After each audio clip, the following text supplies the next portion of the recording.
Na caçamba da Hilux branca que você está vendo no vídeo, estão vários homens armados do Hamas. Eles chegam em um dos postos de gasolina de Israel. O horário é 7 horas e 22 minutos da manhã do dia 7 de outubro de 2023. Como você pode ver, todos eles estão armados carregando fuzis, e no total, somente nessa picape, eles são 7 integrantes do Hamas, e as câmeras de segurança do posto de gasolina gravaram absolutamente tudo. Um dos homens que relembra a cena diz que viu os terroristas do Hamas chegarem na picape Toyota e disse aos funcionários do posto para correr. Enquanto isso, um dos maiores ataques da história de Israel estava acontecendo no Festival de Música Nova. O que você vai ver nesse vídeo são imagens gravadas em tempo real, no dia em que Israel sofreu o maior ataque terrorista de sua história moderna. Hoje, no Ótica Militar, nós vamos reconstruir cada momento desse dia.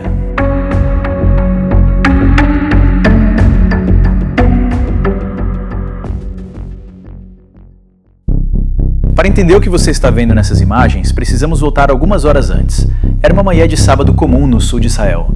Famílias dormindo, trabalhadores se preparando para o dia, e em vários pontos da região, pessoas saindo para atividades matinais, corridas, passeios de bicicleta, café da manhã.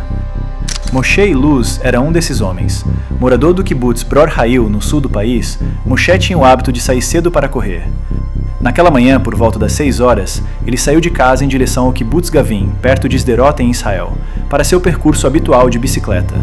Nem nos seus piores pesadelos ele imaginou o que veria minutos depois. De repente, na encruzilhada de Sderot, Moshe viu algo que não fazia sentido nenhum. 2 caminhões Toyota, cheios de homens, vestidos de preto, com faixas verdes na cabeça, gritando. Eram terroristas do Hamas e estavam entrando em Israel. Moshe não sabia ainda, ninguém sabia ainda, mas naquele exato momento, mais de 2.500 terroristas atravessavam a fronteira de Gaza em dezenas de pontos diferentes. Era o maior ataque coordenado contra Israel desde a Guerra de Yom Kippur, em 1973. Moshe largou tudo e correu em busca de abrigo. Enquanto Moshe corria, as câmeras do posto de gasolina continuavam gravando. A primeira cena mostra o momento exato da chegada. A Toyota Hilux branca entra no posto e para. Na segunda cena, em um novo ângulo da câmera de segurança, já é possível ver 2 carros parados no posto. Um carro prata à esquerda da filmagem, um Corolla preto um pouco mais à frente.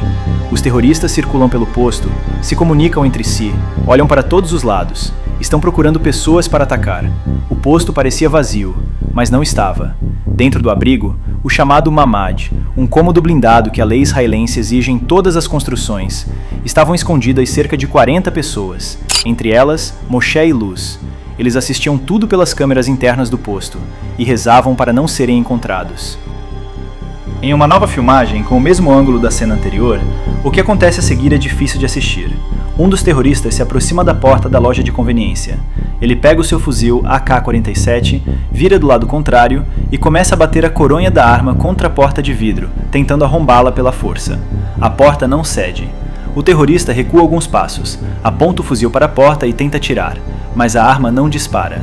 Ele tenta destravar o mecanismo. Não consegue. A arma estava travada, provavelmente pelo próprio impacto quando ele usou a coronha para bater na porta. Um segundo terrorista se aproxima.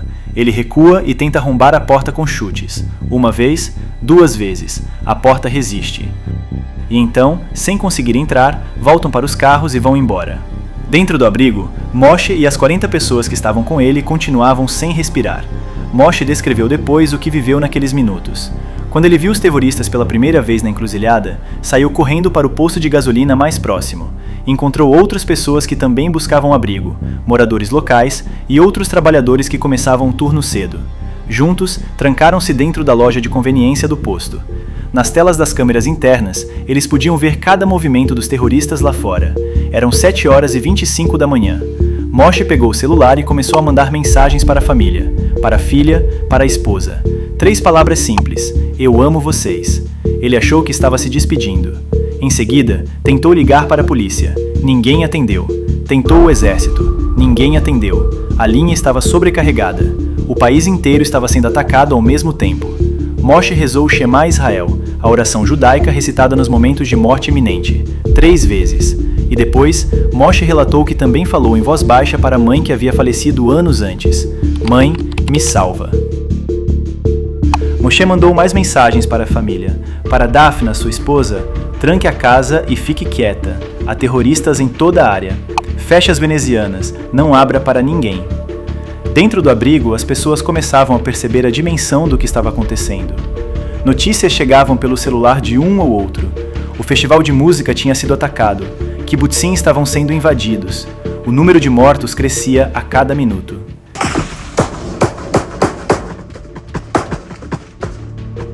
E então Moshe olhou para a porta que os terroristas tinham tentado arrombar. Era uma porta de vidro comum. O tipo de porta que quebra com um chute bem dado, com a coronha de um fuzil, com qualquer objeto pesado. Mas ela tinha resistido. Ele não tinha explicação, nem os outros tinham. Havia botijões de gás espalhados pelo posto. Se os terroristas tivessem entrado atirando, a explosão poderia ter matado a todos. Mas eles não entraram. Moshe disse depois, em entrevista, "Não sei o que impediu aquele homem de arrombar uma porta de vidro. Não tem explicação para isso." 10 minutos após os terroristas irem embora, as forças de segurança e as equipes de resposta de emergência chegaram ao posto. As 40 pessoas saíram do abrigo, vivas. Enquanto Moshe e os outros rezavam dentro do abrigo, a poucos quilômetros dali, o cenário era completamente diferente. No festival de música nova, perto do Kibbutz Reim, centenas de jovens dançavam ao amanhecer quando os primeiros foguetes começaram a cair.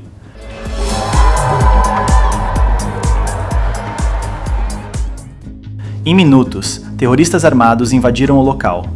Mais de 360 pessoas foram assassinadas no festival. Dezenas foram sequestradas e levadas para Gaza.